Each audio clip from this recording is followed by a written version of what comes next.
fête demeure, c'est une fête d'être avec la famille, vraiment. Donc, on va regarder quelque chose. On va continuer avec notre série de la foi, vraiment. Parce qu'on trouve dans la Bible, la foi est tellement importante. En Hébreux 11:6, il dit, c'est impossible pour lui d'être agréable sans la foi. Amen. Si on manque la foi, Dieu n'est pas agréable. Et on veut qu'il est agréable dans nos vies, avec nos œuvres et tout ça. Mais la foi est exigée. Si on lit le chapitre 11 en hébreu, c'est les grands personnages de la foi dans la Bible. Moïse et Joseph, et on peut regarder tout le chapitre. Il a fait ci et ça par la foi. Il a fait l'autre chose par la foi. Il a fait un autre par la foi. Donc, on continue aujourd'hui de faire les grandes choses et les œuvres de Dieu, comment? Par la foi. Par la foi, absolument. Jacques a dit quand on prie, c'est exigé, c'est une obligation qu'on prie par la foi.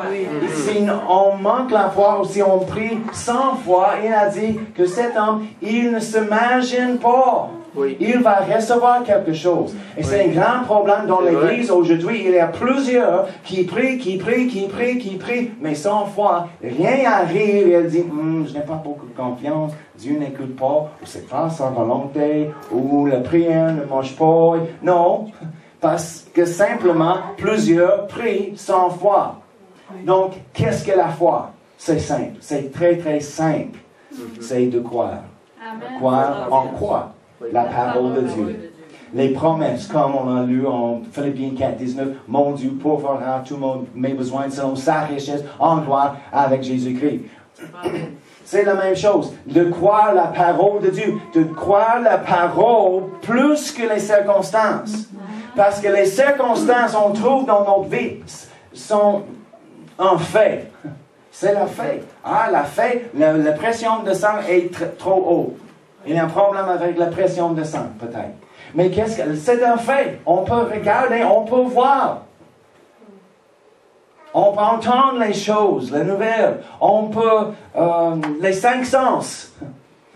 La Bible indique que le chrétien charnel est un chrétien qui vit leur vie selon leurs 5 sens. Il ne pense pas à la parole, les choses, les œuvres de Dieu, mais simplement les choses qu'on voit et on entend, on peut toucher. Le siège, la chaise est réelle parce que je peux toucher. C'est un fait, n'est-ce pas? Mais la parole de Dieu, ce n'est pas un fait. C'est la vérité. Amen. Et la vérité ne change jamais. C'est établi par Dieu dans le ciel et sur la terre. C'est tellement fort et il ne change jamais. Pourquoi? Parce que c'est la parole de Dieu qui ne change jamais. Les faits changent tout le temps. Il y a plus ce matin. C'est un fait. Maintenant, je ne sais pas, on manque les fenêtres, mais on ne voit pas. Des fois, c'est une surprise. On arrive. Peut-être c'est beau cet après-midi quand on arrive. J'espère, je ne sais pas.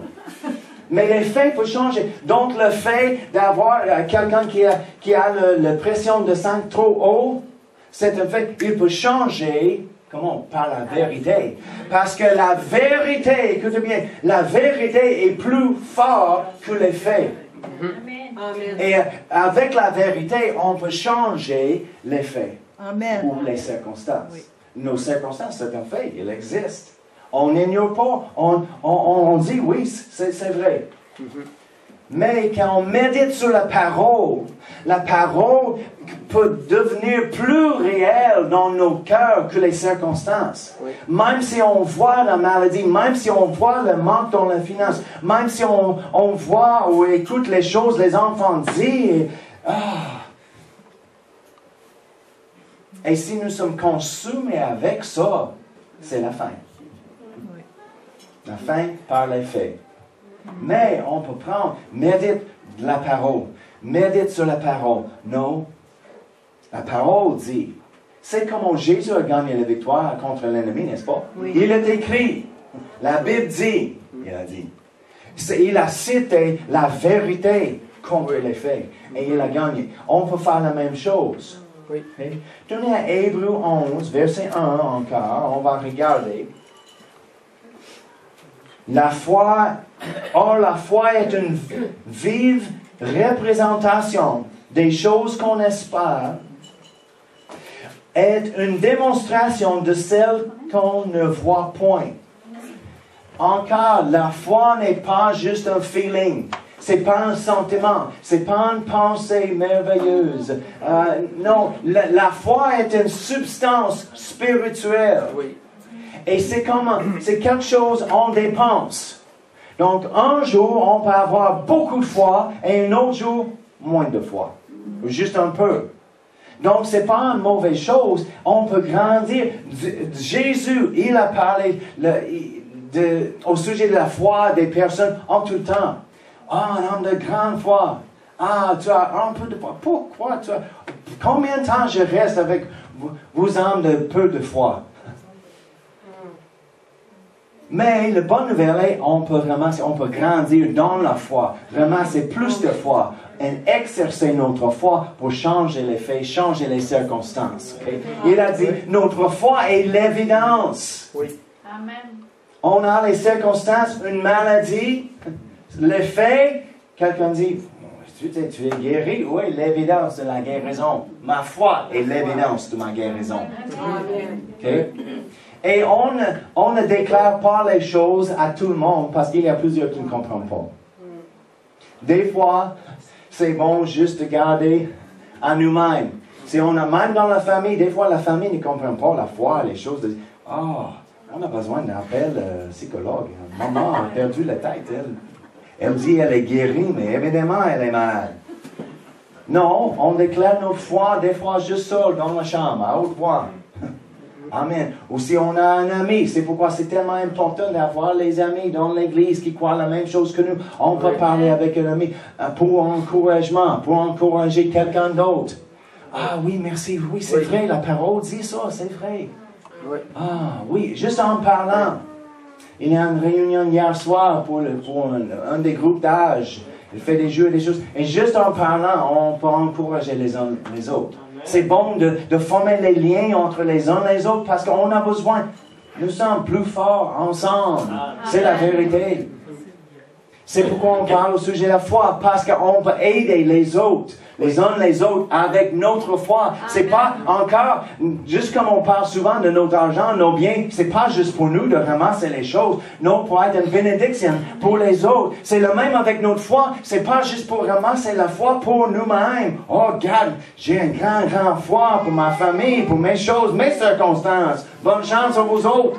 Non, on peut employer notre foi pour aider les autres personnes. Amen. Amen. Mais, premièrement, on a besoin de pratiquer la foi dans notre vie. Amen. Je vous encourage aujourd'hui, prendre un projet de la foi. On a besoin toujours d'avoir un projet de la foi.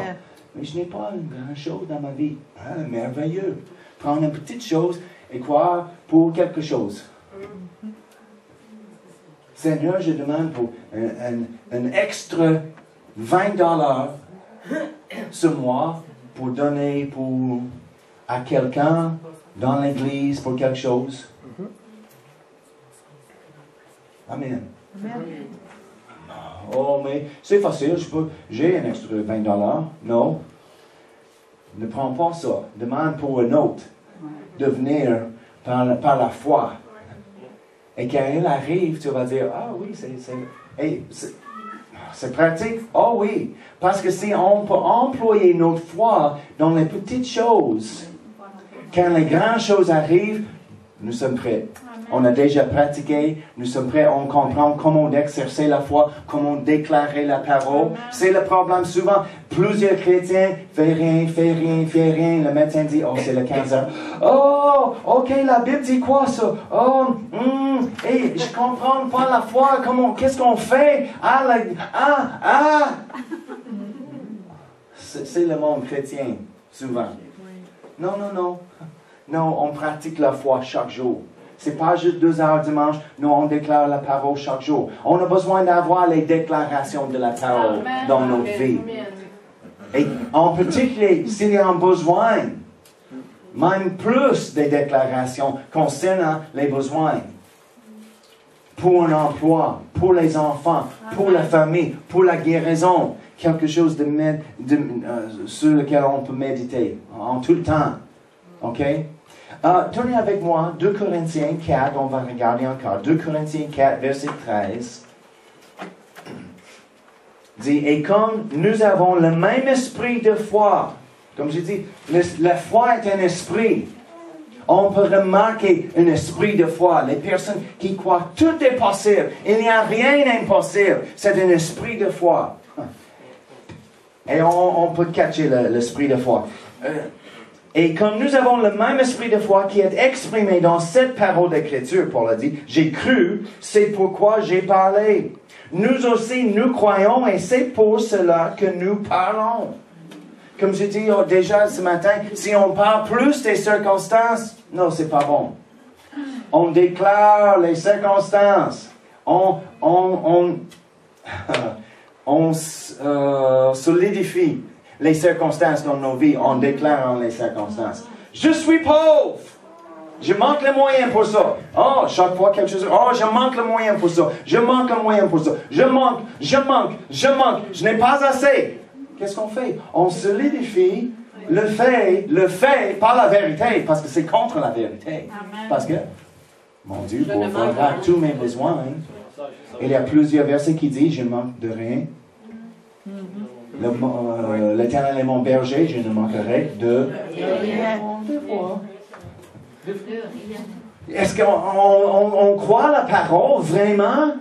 Si on croit la parole vraiment, je suis libre, j'ai la victoire, pourquoi on dit, oh, je ne suis pas capable d'arrêter ça. Oh non, ce n'est rien dans ma vie. C'est trop que moi, j'ai essayé plusieurs fois.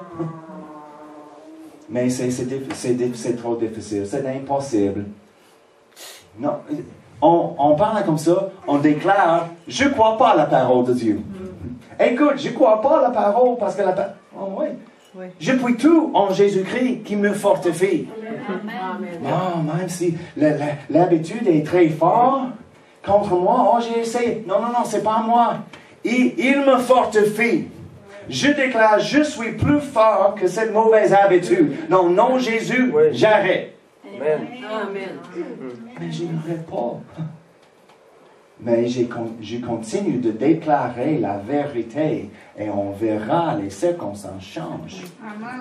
C'est pourquoi un autre ministre, je connais, il a aidé un homme qui fume en tout temps. Le monsieur a dit, oh, je fume en tout temps, mais je suis déterminé de quitter, mais j'ai tossé les cigarettes, mais je passe le dépanneur, j'arrête d'acheter plus. Oh, j'ai acheté plus juste pour remplacer les autres, j'ai tossé un nouveau paquet, j'ai pris un, j'ai dit non, j'ai tossé. Le lendemain, j'ai acheté un autre paquet. Et c'est difficile. Peux-tu m'aider? Et le ministre, il a dit oui, absolument. Que tu fais quelque chose que je te demande. Il a dit oui, n'importe quoi. Il a dit ok, chaque fois que tu fumes, dis, je suis libéré des cigarettes. Oh, mais je ne suis pas là. Il dit, non. Écoute, chaque fois que tu fumes, dis, je suis libéré des cigarettes. Je suis libéré des cigarettes. Quand tu commences avec le paquet, ouvre le paquet. C'est fort, hein? Dis, je suis libéré. Quand tu achètes au dépanneur les cigarettes, déclare avec la bouche, je suis libéré. Il dit, mais je ne suis pas libéré. Pendant que je fume, je déclare, je suis libéré. Il a dit, oui. Qu'est-ce qu'il fait? Il déclare vraiment, il est dans le cœur avec la parole de Dieu. Amen. Je suis libre en Jésus-Christ. Il n'y a rien. Le pouvoir de péché, comme on a chanté, est brisé. C'est pour n'importe quelle habitude on a contre la parole de Dieu. Parce que la puissance, avant Jésus, on n'avait pas la puissance d'arrêter rien. On était contrôlé par notre nature. Mais en Jésus-Christ, c'est lui au-dedans de nous, par son esprit, il habite en nous. Et on peut changer les choses. On a la puissance maintenant pour dire non. J'arrête dans le nom de Jésus. J'ai la victoire. Il n'y a rien qui a la victoire sur moi. J'ai la victoire sur les choses. Je contrôle ma vie à travers mon esprit et par le Saint-Esprit qui vit en moi. C'est pourquoi elle a dit, déclare chaque fois que tu veux. Elle a dit, oh, c'est ridicule. Elle a dit, tu vas dire les choses que tu... Ok, j'ai dit. En 2-3 semaines, ou peut-être un mois plus tard, elle est revenue. Elle a dit, hey, ça marche. Je suis libre. Elle a dit, ah oui, c'est évident, parce qu'il a un grand sourire.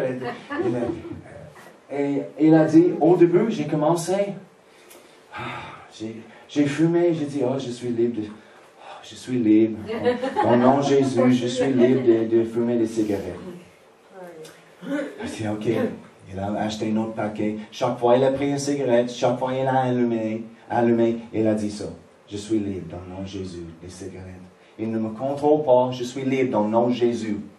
Et il a dit, un jour, j'étais là, à l'extérieur, au travail, et j'étais en train de fumer une cigarette, et j'ai dit, parce qu'il a dit, même entre les puffs, déclare, je suis libre dans le nom de Jésus, des cigarettes. Il a dit, j'étais en train de fumer une cigarette, j'ai dit, je suis libre dans le nom de Jésus, des cigarettes. Et il a dit, soudainement, tout d'un coup, j'ai dit, hey, je suis libre.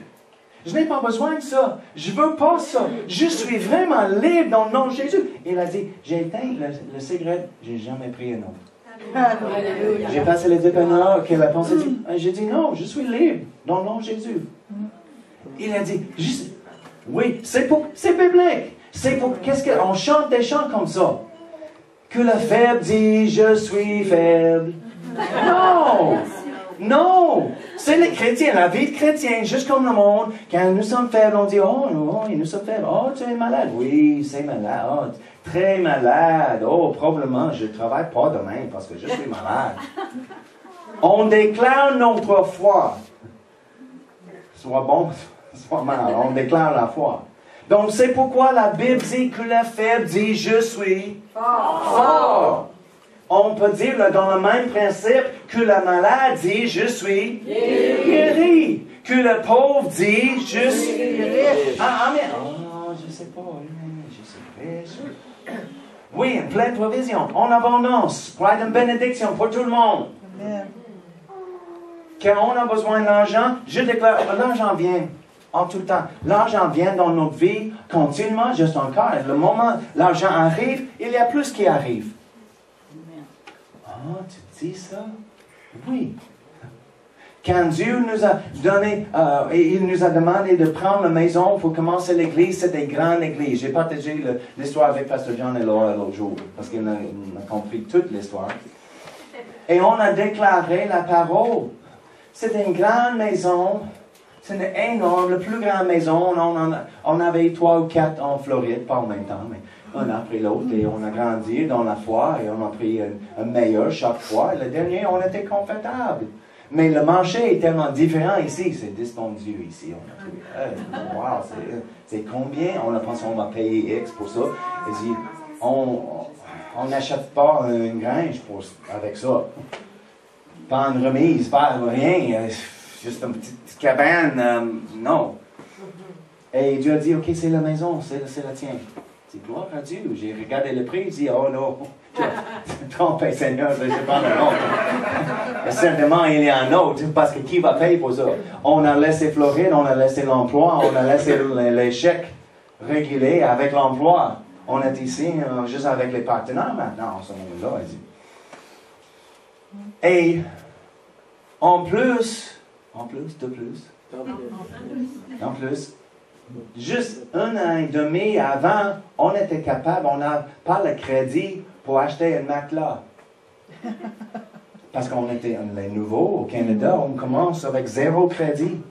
J'ai dit pour le matelas, peux-tu appeler aux États-Unis le bureau de crédit? On a le crédit excellent. Non, tu as besoin de crédit ici au Canada. On a appelé du magasin, Pasteur Chantal, on était à Sherbrooke. Pasteur Chantal, penses-tu que tu peux co-signer pour nous d'acheter un matelas? Elle a dit, oh oui, certainement. Elle a co-signé, on fait les paiements, c'est proprement, on commence avec un petit... Elle dit, on n'a pas le crédit pour acheter un matelas. Okay? C'est les circonstances, c'est les faits. Mais je vais donner un exemple de la foi, vraiment. Pas pour dire, oh la foi, non. C'est le bon combat de la foi. C'est de combattre, pas contre l'ennemi, mais de garder la foi, de rester dans la foi, de déclarer. C'est un combat. Parce que tout dit, oh, c'est fou, oublie ça.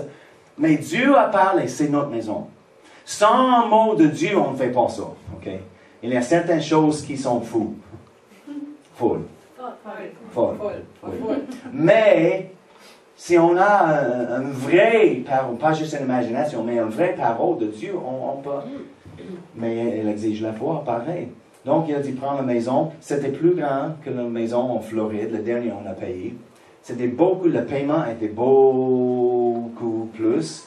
Et on avait juste 1 an et demi avant, pas de crédit pour acheter une matelas. Je dis, comment on va acheter une maison, la plus grande maison, le plus dispendieux dans notre vie, quand on ne peut pas acheter une matelas?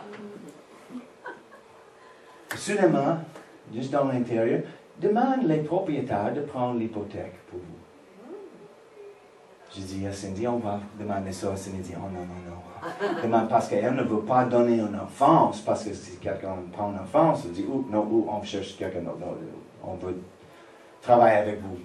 Donc je dis, c'est correct, c'est notre seule option. Si on arrive, imagine, on arrive à la banque, demande l'argent, qu'est-ce que ton emploi? Oh, je travaille pour l'Église La Foi Triomphante. Oh. Et combien de personnes? 0. C'est quoi ton salaire? 0. Est-ce que je suis qualifié pour une hypothèque? J'en l'aura dans ma tête.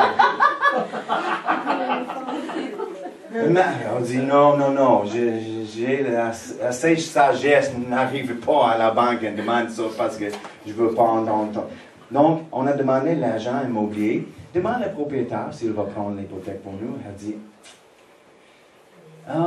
les personnes ne font pas ça maintenant. Dans les autres temps, en arrière, mais pas aujourd'hui, tout le monde veut l'argent. Oui, je comprends. Mais peux-tu juste demander pour nous. Ok, je vais demander. Elle est revenue et dit, oui, le propriétaire dit oui. Pour 3 années, il va tenir l'hypothèque pour vous au lieu de la banque. Mais il veut, c'est le montant, c'est l'intérêt des choses. D'accord. OK, on va le faire. On a signé le document, la maison était la nôtre. Après, tu sais l'histoire. Hein? C'est une autre chose de signer les documents, c'est une autre chose de signer le chèque chaque mois. Mais on a payé l'hypothèque chaque mois, pas en retard, on a manqué de rien, parce que la Bible dit, on ne manquera de rien.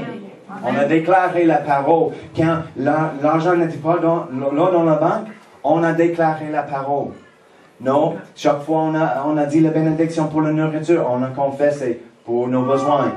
Merci Seigneur, on a une pleine provision du ciel, surnaturel dans le nom de Jésus. Tu parles avec les personnes dans le cœur, tu touches le cœur pour nous aider. Merci pour nos partenaires qui donnent et qui n'oublient pas de donner chaque. Parce que des fois avec les partenaires, j'ai oublié le dernier mois, mais je vais donner double ce mois. Ok, merci. On n'avait pas un chèque qui arrive chaque semaine. Je dis, ok Seigneur, c'est la vie de la foi. Si ça ne marche pas, nous sommes finis. Et nous avons fini.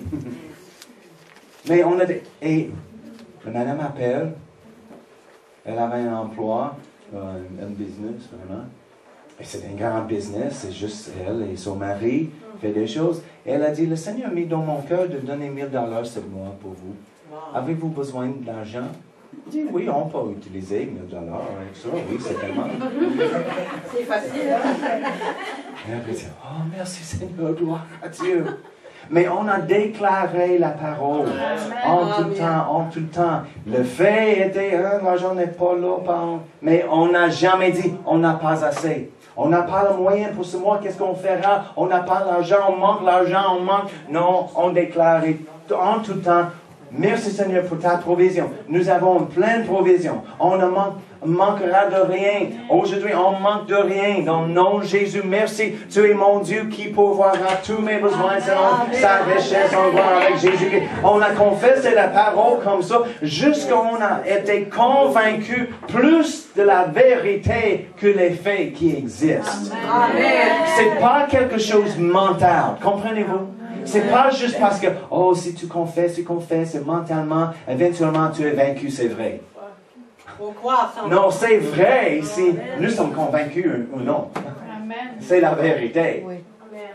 Mais quand on commence de méditer sur la vérité, notre cœur est convaincu, oui, c'est la vérité, et on croit.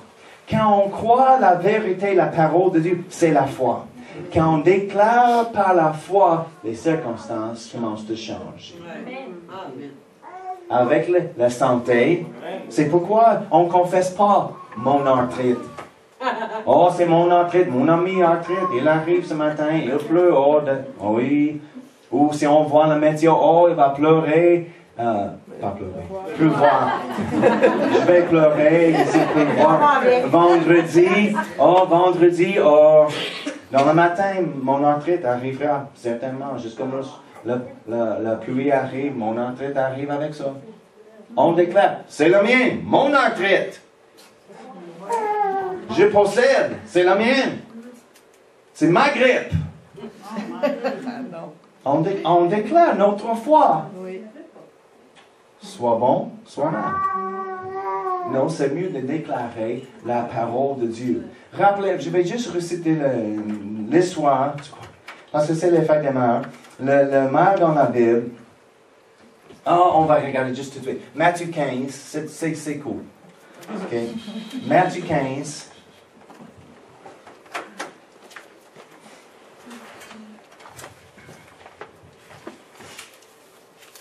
Un exemple pour les mères, mais aussi pour tout le monde. On va exercer la foi.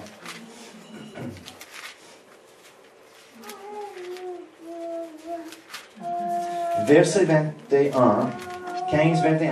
Ensuite, Jésus quitte cet endroit et il va dans la région de Tyr et de Sidon. Ce n'est pas la région des Juifs, c'est les païens qui étaient là. Okay? Une femme de cette région, une Cananéenne, arrive. Elle se met à crier, « Seigneur, fils de David, aie pitié de moi. Ma fille a un esprit mauvais en elle. Elle va très mal. » Mais Jésus ne lui répond pas un mot. Et Jésus, c'est pas gentil. Ses disciples s'approchent de lui et lui disent, « Fais partir cette femme. Elle n'arrête pas de crier derrière moi. Pourquoi il fait ça? » Est-ce que Jésus n'aime pas la femme? Non, il a parlé avec la femme au puits. Dans une autre histoire, elle n'était pas juive. Non, Jésus, il cherche la foi en tout temps. Comprenez-vous combien de personnes criaient après lui, qui touchaient ses vêtements, comme dans l'histoire, une femme avec un personne. Tout le monde, la foule, l'a touché. Mais elle a touché par la foi. Elle dit, qui m'a touché? Oh, c'est qui crie après moi? Tout le monde, Jésus. Elle a crié, il a ignoré. Où est la foi? Il attend pour la foi. Elle n'arrête pas de crier derrière nous. Jésus répond, Dieu m'a envoyé seulement pour les gens d'Israël qui sont comme des moutons perdus. Il a connu son but. Il était appelé, il est venu pour les Juifs, premièrement. Mais il était rejeté par eux. Mais la femme vient se mettre à genoux devant lui en disant, « Seigneur, aide-moi. » Jésus lui répond, « Ce n'est pas bien de prendre la nourriture des enfants et de la jeter aux petits chiens. » Encore, Jésus, il n'aime pas cette femme, vraiment. Non, il cherche vraiment la foi. Elle est sérieuse. Après, elle juste mimique des choses qu'elle a entendues les autres. Et qu'est-ce que sa réponse? Parce qu'il a expliqué, c'était la croyance en ce moment-là, les Cananéens étaient comme les chiens. Les Juifs étaient choisis de Dieu, tout le reste, les païens, comme les chiens. Et il a dit simplement, la guérison, c'est les choses pour les enfants de Dieu, pas pour les petits chiens. Et sa réponse était incroyable, vraiment. Elle a dit, la femme lui dit, Seigneur, tu as raison. Elle n'a pas pris offense, elle a resté humble. Elle a dit, oui, c'est vrai, je n'ai pas une alliance avec les enfants de Dieu, entre moi et Dieu. Je ne suis pas juif, c'est pas pour moi, je comprends. Mais, elle a dit, pourtant, les petits chiens mangent les miettes qui tombent de la table de leur maître. Alors Jésus répond à la femme, ta foi est grande, que les choses se passent pour toi comme tu le veux. Et au même moment, sa fille était guérie. Il a dit, ta foi est grande. Pourquoi? Juste avant, il a dit, hey chien, c'est pas bon de prendre la vraie chose de Dieu, la nourriture pour les enfants, donner aux chiens. Il a dit, oui, c'est vrai, mais même les petits chiens mangent juste les miettes qui tombent. Elle a demandé juste la miséricorde de Dieu, juste un petit morceau de miséricorde.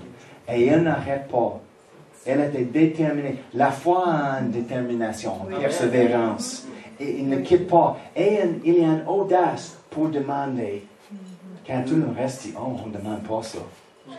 Non, la foi peut demander parce qu'on comprend la volonté de Dieu. Elle a compris la miséricorde, quelque chose de miséricorde de Dieu. C'est ma fille. Aide-moi, Seigneur. Même, oui, un petit chien comme moi, tu as une petite miette qui va tomber sur la table, c'est pour moi. Elle a dit, hey, ta foi est grande. Ce n'était pas méchant de Jésus, il essaie de pousser loin. Non, il juste cherche. Elle a besoin d'avoir la foi de recevoir. Même quand les Juifs ne sont pas reçus, elle a reçu parce qu'elle a continué. Et juste par la miséricorde de toi, Seigneur. Juste une petite miette qui tombe, c'est assez. Amen. Elle a compris, c'est juste un peu, et c'est assez pour moi. Elle va faire le job. Et sa fille était guérie. La maman, avec la foi, c'est impossible d'arrêter. Parce qu'elle va prendre les choses pour les enfants, pour la famille, pour elle-même qu'elle a besoin. Et on peut faire la même chose par la foi. Voir nos besoins comblés. Amen. Merci Père éternel. Merci pour ta miséricorde vers nous. Merci que Jésus a donné tout. Il a donné sa vie pour nous.